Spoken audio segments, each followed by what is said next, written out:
तनीशमीशावतारकान् तत्प्रकाशंस्तच्छक्तिः कृष्णचैतन्यसंज्ञकम्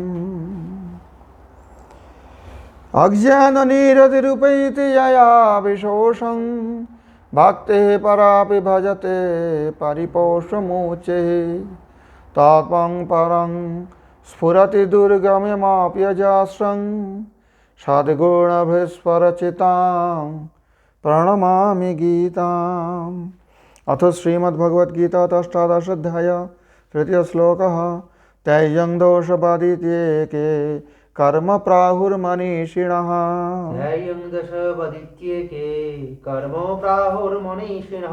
यज्ञदान तपः कर्म न त्यज्यमिति चापरे।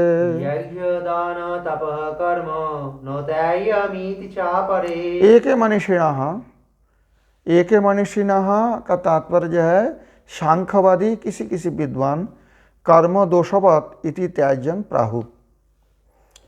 सांख्यवादी जब विद्वान होते हैं, सांख्य दर्शन पढ़ोगे तो पता लग जाएगा, वे लोग कर्म करना ही खराब कहते हैं क्योंकि दोषवत है, इसमें हिंसा हो जाता है, हिंसा आदि दोषयुक्त होता है कर्म, इसलिए कर्म मत करो, कर्म त्याज्य है, ऐसा कहा जाता है। प्राहु एके मनीषिणः कर्मः दोषवत इति त्याज्यं प्राहु। अपरे च, फिर जो मीमांसक लोग जो है कर्म मीमांसक, तो ये तो कर्म की मुख्य मानते हैं, अपूर्व फल प्राप्त होगा। तो अपरे च मतलब दूसरे जो मीमांसक गण यज्ञदान तपः कर्म न त्याज्यम इति प्राहु। मीमांसक कहते हैं यज्ञ दान और तप कर्म अत्याज्य, त्याग नहीं करना चाहिए, भले हिंसा भी हो लेकिन उसे दोष नहीं लगेगा। वेदों में जो है वास्तव में कहीं कहीं यज्ञ में हिंसा का भी बातें हैं। तो सांख्य कहते हैं किसी भी कर्म करो दोषयुक्त होता है, इसलिए कर्म ही मत करो। और मीमांसक आदि कहते हैं अपरे त्यज्यं दर्शवादी इत्येके वद इत्येके कर्म प्राहुर मनीषिणः यज्ञदान तप कर्म न त्याज्यम इति च अपरे। अपरे च यज्ञदान तप कर्म न त्याज्यम इति प्रवदन्ति इति प्राहु। ये लोग भी विद्वान है, अपने अपने दर्शन के अनुसार वो विचार करते हैं। तो सांख्यवादी किसी किसी विद्वान कर्म मात्र ही दोषयुक्त है, इस विचार से कर्म को त्याज्य कहते हैं, त्याग करने योग्य कहते हैं। और दूसरे कोई जैसे मीमांसक लोग यज्ञ दान तपस्या आदि कर्म का अत्याज्य, त्यागने लायक नहीं है, त्यागना नहीं चाहिए, ऐसा सिद्धांत करते हैं। श्रील भक्तिविनोद ठाकुर जी कहते हैं त्याग के बारे में कुछ पंडित कुछ विद्वानों ने ऐसे स्थिर किया कि कर्मों को दोष कह के एकदम संपूर्ण परित्याग करना चाहिए, दोष होने का कारण। और कुछ कुछ पंडित कुछ कुछ विद्वान ऐसे कहते हैं कि यज्ञ दान तपः ये सब कर्म जो है त्याग करना नहीं चाहिए, अत्याज्य। श्री बलदेव विद्याभूषण जी का भाष्य देखो, गीताभूषण भाष्य में श्री बलदेव विद्याभूषण जी कहते हैं त्यागे पुनरपि मतभेदमाह। त्याग में फिर से मतभेद बताया गया। एके मनीषिण न हिंस्यात् सर्वभूतानि, सर्वाणी होना चाहिए जो भी हो। कोई मनीषी कहते हैं किसी भी प्राणी का हिंसा नहीं करना। इति श्रुतिदर्शिनः कापिलः कर्म दोषवत् पशुहिंसादि दोषयुक्तं भवति अतस्त्याज्यं स्वरूपतम हेयम इति आहु। श्रुतिदर्शी जो कपिल मत अनुसारी जो है अर्थात सांख्य दर्शन अनुसार, कपिल देव ने सांख्य दर्शन का प्रवर्तन किए हैं, समझे। तो न हिंसा सर्वाणी भूतानि, किसी भी जीव के प्रति हिंसा नहीं करना चाहिए। तो जो कर्म दोष है, पशु हिंसा आदि दोषयुक्त कर्म देखते हैं वेदों में हैं, इसलिए त्याज्य है, स्वरूपतः त्याग करना चाहिए, स्वरूपतः हेय है, निंदनीय है, ऐसा कहते हैं सांख्यवादी। कहते हैं कर्म ही मत करो, बस सीधा बात है। कर्म मतलब क्या? कर्म मतलब काम नहीं है, वेदोक्त कर्म।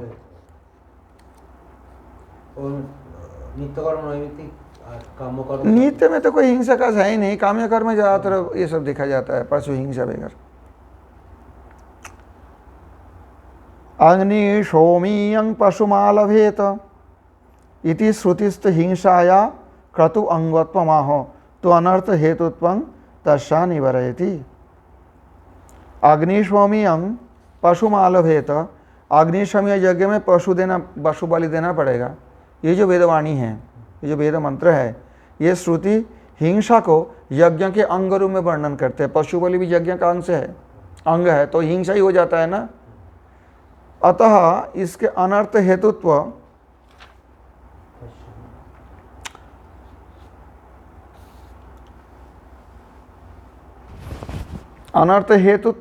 अनुवाद में गड़बड़ किया है। तस्या निवारयति, तु अनर्थ हेतुत्वं तस्या निवारयति तथा च द्रव्य साध्यत्वेन हिंसायाः संभवात् सर्वं कर्म त्याज्यमिति। तथा च द्रव्य साध्यत्वेन, और यज्ञादि कर्म के लिए सारे द्रव्य तो लेना पड़ेगा ना, तो उसमें कुछ कुछ हिंसा तो हो ही जाता है। आप मानो लकड़ी लाओगे यज्ञ के लिए, तो लकड़ी के अंदर कोई कीड़ा टीड़ा तो हो सकता है, सूखी लकड़ी जो नेचुरली पेड़ में है। और पेड़ को काटोगे तो नियम नहीं है, नियम है जो सूखी लकड़ी अपने आप सूख गए, उसी से यज्ञ होता था पहले ज़माने में। जंगल में ऐसे पड़े रहते। अभी भी बहुत जगह में आम के जो सूखे सूखे डाल होते हैं ना, थोड़ा थोड़ा वही लेके तोड़ के यज्ञ करते हैं, जो जानते हैं हिसाब से। परंतु उसके अंदर भी तो कोई जीव रह सकता है, ज़्यादातर वो रहता भी है। गुण नहीं भी हो तो फिर वो तो हिंसा हो जाएगा। तो द्रव्यों बिना तो यज्ञ होता नहीं है।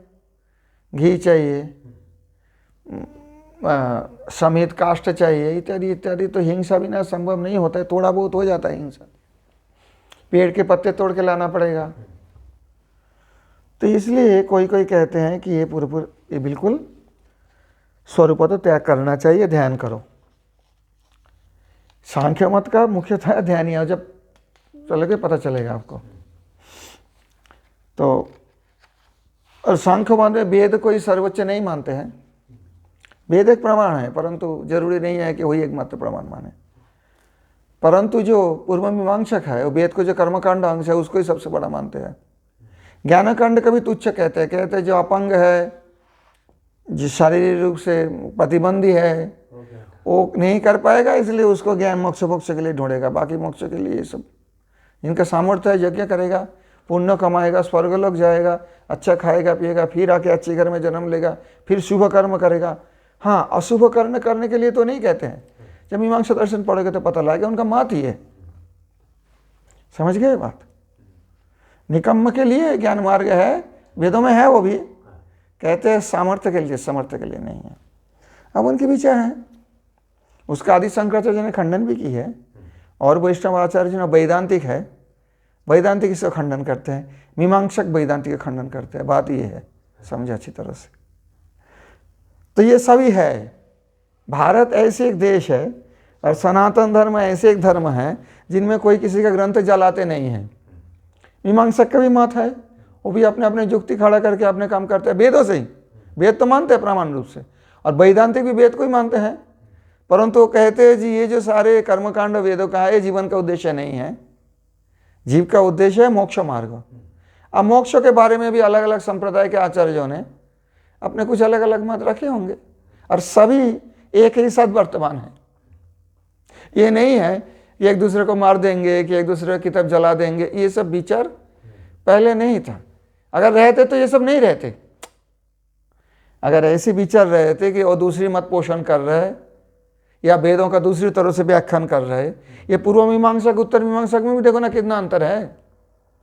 शंकराचार्य को जाना पड़ा वहाँ मिथिला में मंडन मिश्र बेगर पूर्व मीमांसक तो उनका खंडन करने के लिए, अपने मत स्थापन करने के लिए, क्योंकि उस समय बहुत बड़े बड़े पूर्व मीमांसक थे।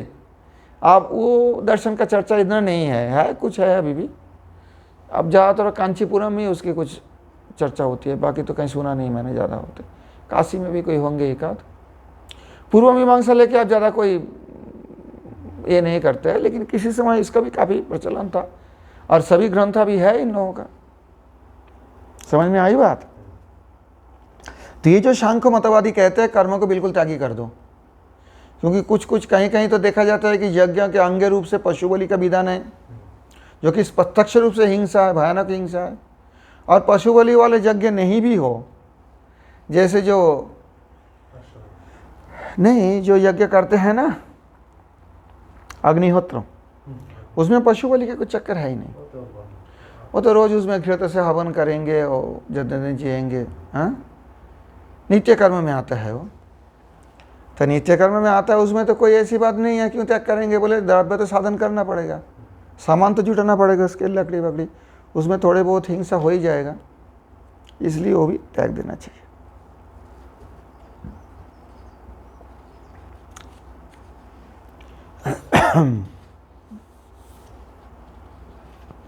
तथा च अपरे जैमिनी अस्तु, अपरे जैमिनी, जैमिनी होता है पूर्व मीमांसक के बहुत बड़े सूत्रकार, है दर्शन पहले से ही, जैमिनी ऋषि ने सूत्र रूप से उसको ग्रथित किए हैं।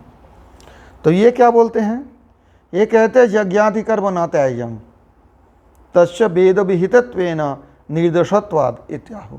कहते हैं वेद में जो बताया गया, अगर वहाँ बलि भी दिया जाए वो भी दोष नहीं लगता, निर्दोष है वो, क्योंकि वेद विधि है। वेद में जो बताया गया वो करना धर्म है, वेद में जो मना कर गया वो करना अधर्म है। तो वेद में तो बताया गया ये यज्ञ करोगे तो उसमें पशु बलि देना चाहिए। समझे उनके मत, जैमिनी का मत। तो वो कहते हैं कि वेद विहितत्वेन निर्दोषत्वम इत्यादि इति आहु निर्दोषत्वाद। वेद विहित होने के कारण वो यज्ञ निर्दोष है, इसे कारण उसे करना चाहिए। यद्यपि हिंसानुग्रहात्मकं कर्म तथापि तस्य वेदेन धर्मत्व अभिधानात् न दोषवत्वम् अतः कार्यमेव इत्यर्थः। यद्यपि हिंसानुग्रहात्मकं कर्म, हिंसा का अनुग्रह किया जाता है वहाँ। हिंसा के अनुग्रह मतलब हिंसा को वहाँ कृपा किया जाता है, अहिंसा का नहीं। समझ में आई बात?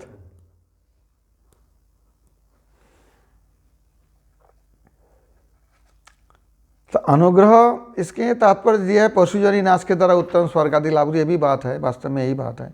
हिंसानुग्रह के मतलब होता है हिंसा करते हैं लेकिन यज्ञ में जो पशु को बलि दिया जाता है उसका स्वर्गलोक प्राप्त हो जाता है, जो कि एक ब्राह्मण बड़ा नियम से अपने आश्रम धर्म का पालन करके स्वर्गलोक लाभ कर सकते हैं, कर्मकांडी ब्राह्मण। अगर पशु किसी को बलि दिया जाए यथायथ रूप से यज्ञ में, तो वह पशु का स्वर्ग लाभ हो जाता है। चार्वाक तो इसी के खिलाफ बोले ना, चार्वाक हिंसा के विरोधी है, नास्तिक है लेकिन हिंसा विरोधी है, शाकाहारी है, शाकाहारी होने को ही बोलता है। तो क्या बोला है, अगर ऐसी बात हो तो यजमान अपने बाप को ही क्यों नहीं बलि दे देते हैं? अरे बाप के बलि देने का विधि तो है नहीं वेद में, पशु का ही बलि देने का विधि है, इसलिए देते हैं। तो ये जो पशु हिंसात्मक हिंसानुग्रह, उनके प्रति जो हिंसा किया जाता है, जो बात किया जाता है, एक तरफ देखा जाए तो अनुग्रह होता है, क्योंकि पशु तो एक बार ऐसे कैसे भी मरता, अगर नहीं मारो तो भी मर जाता, स्वर्ग तो नहीं जाता। यज्ञ में मार दिया गया तो स्वर्गलोक प्राप्ति हो जाएगा। अब समझ में आई बात? हिंसानुग्रहात्मकं कर्म, यद्यपि हिंसानुग्रहात्मकं कर्म तथापि तस्य वेदेन धर्मत्वा अविधानात् न दोषवत्तम। फिर भी वेदों में उसे धर्म रूप से कहा गया है, इसलिए उसमें दोष नहीं होता। समझ में आई बात? यह है मीमांसकों का मत, ये भगवान का मत नहीं है, भगवान आगे बताएंगे। भगवान कृष्ण कह रहे ये मेरा मत नहीं है। कुछ पंडित कहते हैं, सांख्य वाले कहते हैं बिल्कुल कर्म त्याग कर दो क्योंकि उसमें हिंसा है। मीमांसक लोग कहते हैं, जैमिनी आदि, ये नहीं वो हिंसा अनुग्रहात्मक है, अतः वो यज्ञ के द्वारा जब पशु का वध किया जाता है उसके प्रति अनुग्रह करके तो स्वर्ग को भेजा जाता है। और फिर यद्यपि इसमें हिंसा करके अनुग्रह किया जाता है पशु के प्रति, अगर कहो जो हिंसा मत ही करो, अनुग्रह भी नहीं करना, कौन बोला तुम्हें अनुग्रह करने के लिए? उनको ठेका लिए हो स्वर्ग भेजने के लिए, मत करो। तो ये बात बताया वेदेन विहितत्वात्, वेद विहितत्वेन, वेद में बताया गया इसलिए निर्दोषत्वात् इति आहु। वेद में बताने के कारण निर्दोष है, ये बताते हैं। अतः कार्यमेव, अतः करना ही चाहिए, कर्तव्य है ये। न हिंसात् इति सामान्यत निषेधस्तु क्रतोर अन्यत्र तस्या पापता माहेति न किंचिद अवध्यम। तो कहते हैं न हिंसा सर्वभूतानि जो बताया गया वो भी तो वेद में बताया गया, किसी को हिंसा मत करो, उसको क्यों नहीं मानते हो? उसको मानोगे भी तो यज्ञ में पशु बलि देना ठीक नहीं है, ये भी तो वेदवाणी है। मां हिंसात, किसी का भी हिंसा मत करो। तो उसके जवाब से जैमिनीय लोग कहते हैं, इनमें बहुत विचार किया है लोग, बहुत तर्क वितर्क किए हैं। कहते थे सामान्यतः निषेध अस्तु, कहते हैं निषेध सामान्य निषेध है, अर्थात यज्ञ के अलावा और कहीं पशु बलि मत दो और कहीं हिंसा मत करो। समझ गए बात? मैंने बताया ना, किसी किसी ब्राह्मण में रिवाज है सिर्फ वो जब बलिदान करेंगे मैया के वहाँ तो मांसाहार करेंगे, नहीं तो शाकाहारी है लोग। अभी उनमें परिवर्तन आया, बहुत ने वो भी स्वीकार नहीं करते, बोलते गलत है। समझ गए बात? तान हिंसा यदि सामान्यतः निषेध अस्तु, ये जो सामान्य जो निषेध है ये सामान्य निषेध है, विशेष निषेध नहीं है। क्रतोर अन्यत्र तस्या पापतम आह, क्रत मतलब यज्ञ के अलावा अन्यत्र ऐसी हिंसा करने से उसकी पापता बताया गया। न किंचित अवध्यम, अर्थात इसमें कोई भी दोष नहीं है। समझ में आई बात इसको? ये भगवान का मत नहीं है। तैयंग दोष बाधित्ये के एके, तैयंग दोष बाधित्ये के कर्म प्राहुर्मनीषिण यज्ञदान तपः कर्म न त्यजामिति चापरे निश्चयं शृणु मे तत्र त्यागे भरत सत्तम। निश्चयं शृणु मे तत्र त्यागे भरत सत्तम। त्यागो हि पुरुषो व्याघ्र त्रिविधः संप्रकीर्तितः। त्यागो हि पुरुषो व्याघ्र त्रिविधः संप्रकीर्तितः। त्यागो हि पुरुषो व्याघ्र त्रिविधः संप्रकीर्तितः। त्यागो हि पुरुषो व्याघ्र त्रिविधः संप्रकीर्तितः। प्रकीर्तितः। हे भरत श्रेष्ठ, इसमें दो संबोधन किया गया अर्जुन को, एक पुरुष व्याघ्र और एक भरत सत्तम। भरत सत्तम मतलब भरत श्रेष्ठ, भरत वंशावतंश, उसी में आप श्रेष्ठ हो, सत्तम हो। सत, सत्तर, सत्तम, सत का सुपरलेटिव डिग्री, अर्थात हे भरत सत्तम तत्र त्यागे, उस त्याग के बारे में मैं निश्चयं शृणु, मेरा जो सिद्धांत है, निश्चित सिद्धांत है, ये सुनो। कुछ तो ये कहते हैं, कुछ वो कहते हैं, उसके चक्कर में मत पड़ो। ये भगवान का माता भी भगवान बता रहे। पहले तो जैमिनियों का भी बताया, सांख्य दर्शन कपिल अनुसारियों का भी बताया, कपिल देव भगवान का अनुसारी। आप कहते हैं मेरे निश्चित जो सिद्धांत है श्रवण करो। हे पुरुष व्याघ्र, हे पुरुष श्रेष्ठ, व्याघ्र मतलब शेर, मनुष्यों में शेर कहा गया अर्जुन को। त्याग त्रिविध संप्रकीर्तितः, त्याग तीन प्रकार का कहा गया है, सम्यक रूप से कीर्तित हुआ है। श्रील भक्तिविनोद ठाकुर जी कहते हैं, हे भरत सत्तम, त्याग संबंध निश्चय सिद्धांत तो यह है कि त्याग भी तीन प्रकार के हैं। श्री बलदेव भाष्य देखो, एवं मतभेदम उपवर्ण्य स्वमतमाह, मतभेद को वर्णन करके भगवान आप अपना मत बता रहे हैं। निश्चयं शृणु मे तत्र निश्चयम इति मतभेदग्रस्ते त्यागे मे परमेश्वरस्य सर्वज्ञस्य निश्चयं शृणु। जो मतभेद में ग्रस्त हो गया है, आप सांख्य के मानेंगे या पूर्व मीमांसा को मानेंगे? ये तो कहते हैं करो हिंसा, कोई बात नहीं यज्ञ में, वो कहते हैं हिंसा ही मत करो, कर्म ही मत करो। अब दोनों में क्या करें? जो मतभेद ग्रस्त हो गया, नाना मत ग्रहग्रस्तान दाक्षिणात्य जनोद्वीपान कृपारीना विमुच्यतान गौरश्चक्रेश वैष्णवान।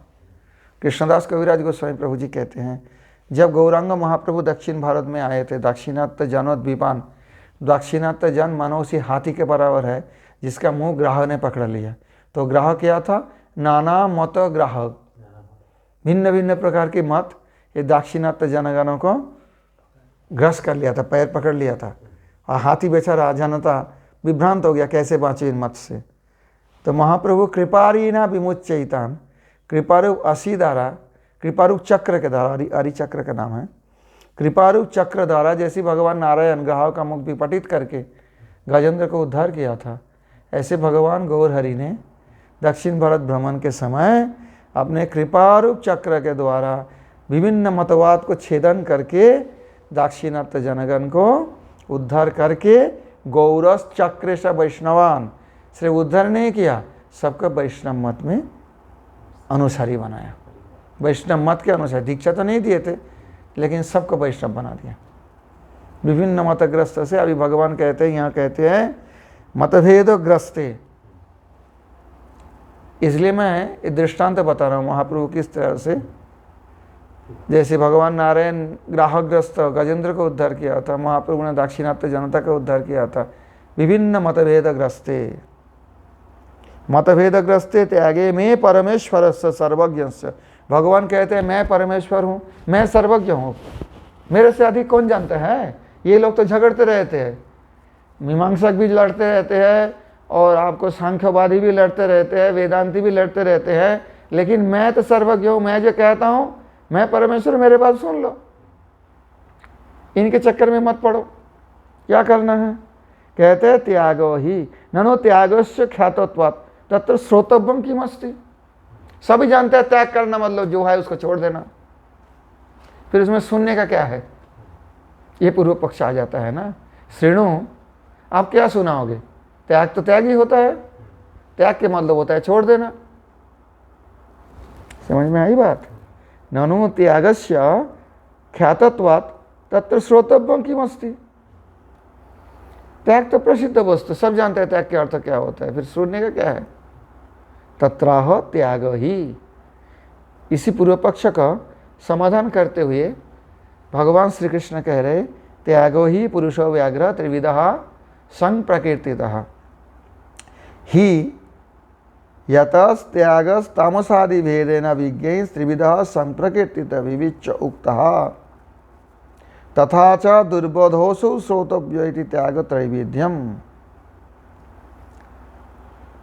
यतस त्यागस तामसादि भेदेन, पहले बताया ना, तामसादि भेद में 3 प्रकार के त्याग है, ये विज्ञ ने बताया। संग प्रकृति तो विविच्च उक्तः, मैं अलग अलग विवेचना करके विचार करके बताया हूँ। तथा च दुर्बोधोषु श्रोतव्य ये तो त्याग त्रैविध्यम। फिर भी ये दुर्बोध होने के कारण मैं तुम्हें जो बता रहा हूँ ये सुनो, कि उस प्रकार से समझना मुश्किल है। इति त्याग त्रैविध्यम नियतस्य तो संन्यास कर्मण नोपपद्यते मोहात्तस्य परित्याग तामस परिकीर्तिता इत्यादि भी आग्रे वाच्यम। आगे ये बोलेंगे भगवान, हाँ या भी नहीं बोले हैं, इत्यादि भी अग्रे वाच्यम। तो भगवान आप कहते हैं मेरे मत सुन लो, ये दुर्बोध विषय है। आगे बोले तो हाँ, सात्विक राजसी तामसी बताया ना पूर्व में, हाँ, लेकिन वो भी दुर्बोध होने के कारण मैं इसका स्पष्ट करता हूँ।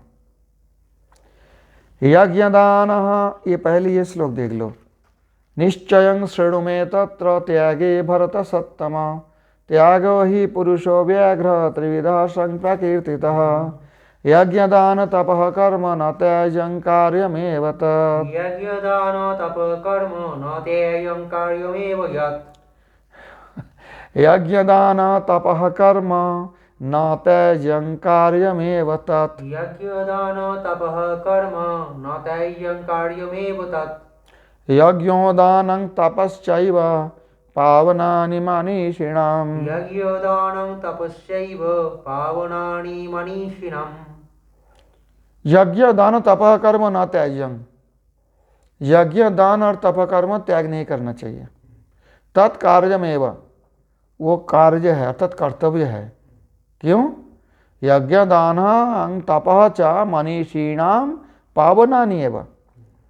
यज्ञ, दान और तपस्या, ये जो तीनों कर्म हैं, ये मनुष्यों के लिए, विद्वानों के लिए ये चित्त शुद्धि कारक है, चित्त को शुद्ध करने वाली, इसलिए इसको नहीं त्याग करना चाहिए। यज्ञ दान, श्रील भक्तिवेदांत ठाकुर कहते हैं, यज्ञ दान तप स्वरूप कर्म स्वरूपत त्याज्य नहीं है। स्वरूपत त्याज्य मतलब करना चाहिए, फलाशा त्याग कर सकते हो। यज्ञ दान तप स्वरूप कर्म स्वरूपत त्याज्य नहीं है। ये सब बुद्धिमान लोगों का कर्तव्य कार्य है। जो बुद्धिमान लोग होंगे वो यज्ञ दान तप कर्म करेंगे। बद्ध जीव के जीवन यात्रा निर्वाह और सत्व संशुद्धि के उपाय स्वरूप उनके अनुष्ठान करेंगे। किस लिए करेंगे? कि जीवन यात्रा निर्वाह करने के लिए। बद्धावस्था में तो कुछ ना कुछ करना है, तो वेद भी तो कर्म ही करेंगे, यज्ञ दान तप करेंगे और अपने सत्व संशुद्धि, सत्व संशुद्धि ने स्वरूप ज्ञान का उदय होगा, तो सत्व संशुद्धि के उद्देश्य लेकर उपाय के रूप में उसके अनुष्ठान करेंगे। बुद्धिमान व्यक्ति हो तो, निर्बुद्धि हो तो कहीं करेंगे। श्रील बलदेव विद्याभूषण प्रभु जी गीताभूषण भाष्य में क्या कहते हैं देखो। प्रथमं तस्मिन् स्वनिश्चय माह, सर्वप्रथम भगवान अपने निश्चय, निश्चय श्रृणु में तत्र बताया ना, स्वनिश्चय, अपने निश्चय, अपने जो सिद्धांत, अपने जो दृढ़ विश्वास ज्ञान, उसी का भगवान यहाँ कह रहे हैं। यज्ञ दान तप कर्म द्वाभ्याम, 2 श्लोक में यज्ञादीनी अर्थात 5 और 6 श्लोक में भगवान अपने निश्चय बता रहे हैं। सर्वप्रथम यज्ञादीनी मनुष्यीणां कार्याणि एवं न त्याज्यानि, यज्ञ आदि ये मनुष्यों के कार्य है। जो उत्तम बुद्धिमान है उन्हें मनुष्य कहा जाता है, जिनके अंदर मनीषा है, उनके लिए कर्तव्य है, त्याज्य नहीं है।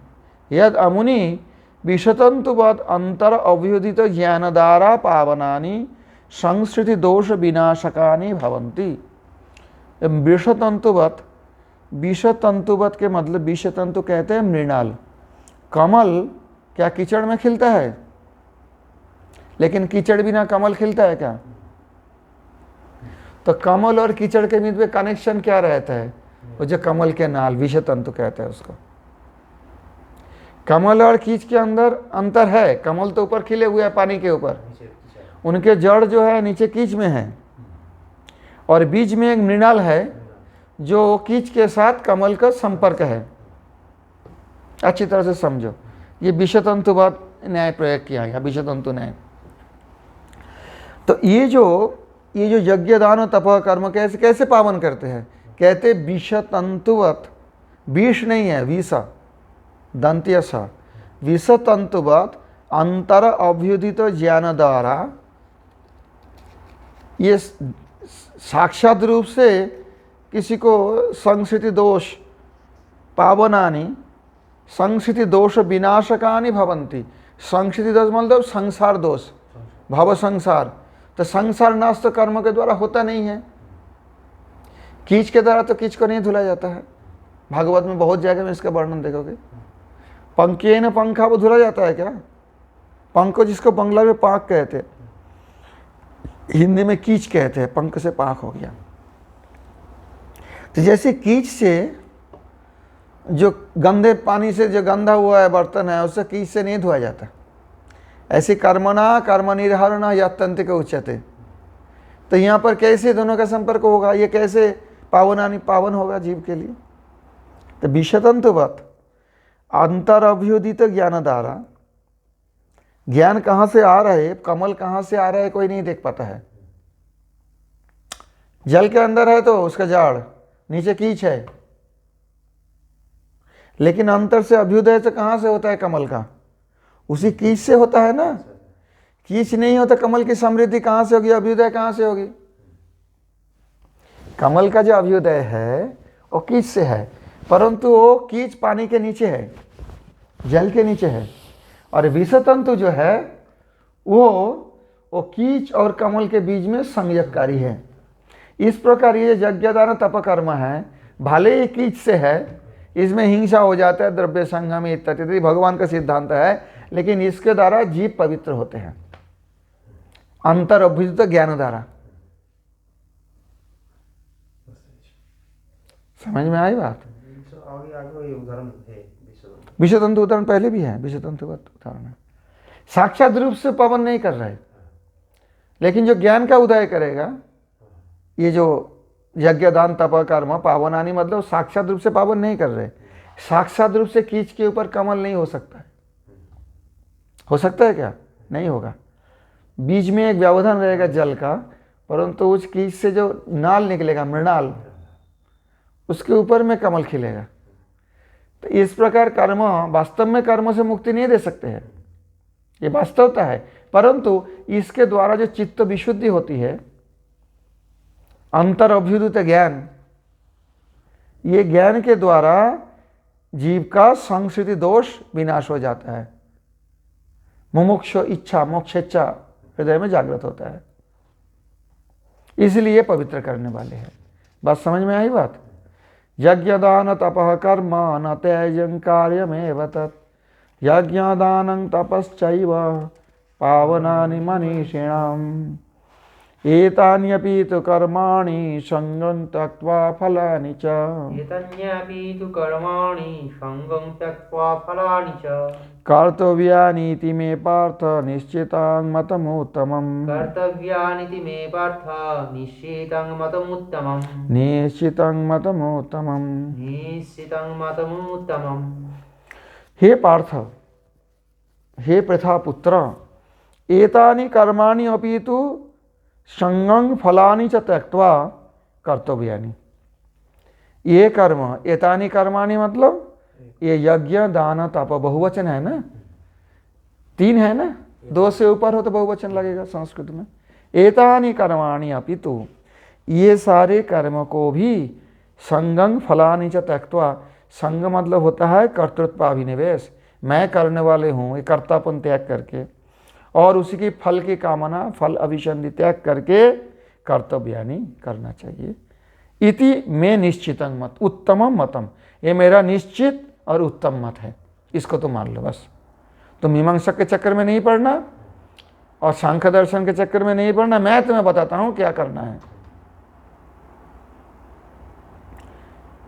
समझ में आई बात? श्रील भक्तिविनोद ठाकुर जी कहते हैं अपने भाष्य में, उत्तम सिद्धांत यह है कि वो सारे कर्म आसक्ति और फल परित्याग पूर्वक कर्तव्य समझकर अनुष्ठित होने की आवश्यकता है। सीधी बात है। श्रील बलदेव विद्याभूषण प्रभु जी भाष्य में कहते हैं, यज्ञादीनां पावनता प्रकारमाह, कहते हैं यज्ञ तो पावन करेगा ज्ञान उदय करके, अंतर अभ्युदित ज्ञान द्वारा, लेकिन अंतर में ज्ञान का अभ्युदय कब होगा? किस प्रकार से यज्ञ दान तप करने से हृदय में ज्ञान का अभ्युदय होगा? जिस ज्ञान का अभ्युदय से जीव का संसार नाश होगा, तो वो यज्ञ तप दान कैसे करना चाहिए? पावनता प्रकारम एतानि अपीति संगं कर्तृत्वाभिनिवेशं, संगं त्यक्त्वा मतलब मैं करता हूँ, इस प्रकार अभिनिवेश त्याग करके करना चाहिए। मैं करता ये अभिमान नहीं करना चाहिए। फलानि च प्रतिपदोक्तानि पितृलोकादीनि च सर्वाणि त्यक्त्वा, और उसमें प्रतिपद उक्तानि, कर्म के हर पद में कुछ ना कुछ उसमें फल दिया गया है, ये करो तो ये मिलेगा, ये करो तो ये मिलेगा, पितृलोक मिलेगा, कर्मणां पितृलोक इत्यादि जो फल वचन है, जो फलश्रुति है, उसी का भी त्याग करके, तो फिर करेंगे क्यों? करना ही क्यों है?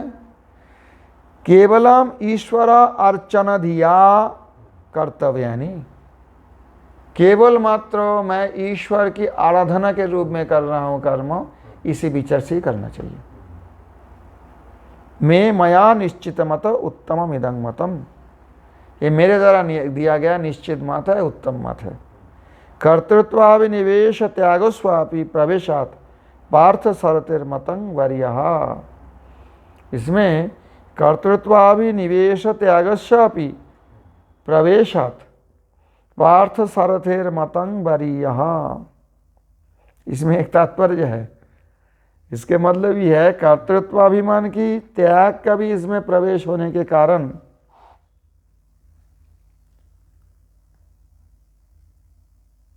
पार्थ सरति मत में प्रविष्ट है, ये मत सर्वश्रेष्ठ है। वरीयः, कृष्ण मत से। बात समझे नहीं आप? यहाँ पार्थ सारथी क्यों बताया गया? आप पार्थ क्या कर रहा है? यहाँ पार्थ बताया ना, निश्चय श्रेण में पार्थ, कर्तव्यानीति में पार्थ, निश्चित मतम उत्तमम। तो पार्थ कौन है? रथी है। उनके सारथी कौन है? कृष्ण है। तो भगवान हुआ पार्थ के सारथी है। तो अब रथ जो चलाएंगे कौन चलाएंगे? तो ये अर्जुन के हाथ में है क्या रथ चलाना? तो ऐसा ही कर्तृत्व विनिवेश त्याग कर दो, भगवान जैसे चलाएंगे ऐसे चलो। समझ में आई बात? पार्थ सरतिर मतंग वरीयः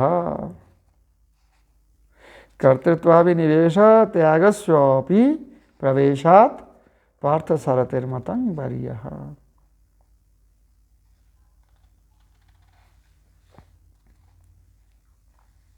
अर्थात भगवान के हाथ में बागडोर दे दो, जिधर चलाएंगे उधर चलेंगे। मैं करने वाले नहीं हूँ, कराने वाले वो है। समझ में आई बात? ये केवल मात्र ईश्वर अर्चन, भगवान ईश्वर की आराधना के रूप से ही ये सारे यज्ञ दान तप कर्म करना चाहिए। इसमें ना कर्तृत्व अभिनिवेश की मैं कर रहा हूँ इस प्रकार अभिमान भी नहीं रखना चाहिए, और फल कामना भी नहीं रखना चाहिए। तब जाके ये अंतरभ्युदित ज्ञान द्वारा पावनानि भवन्ति, हृदय में अभ्युदित ज्ञान से ये पावन करने वाले होंगे, अर्थात संसार विमोचक होंगे। एतान्यपि तु कर्माणि संगं त्यक्त्वा फलानि च कर्तव्यानीति मे पार्थ निश्चितं मतमुत्तमम्। गीतासु गीतकर्तव्यः किमन्ये शास्त्रविस्तरे या स्वयं पद्मनाभस्य मुखपद्माद् विनिसृता भारतामृत सर्वस्वं विष्णुर्वक्त्राद् विनिसृतं गीता गंगतकं पीत्वा पुनर्जन्म न विद्यते।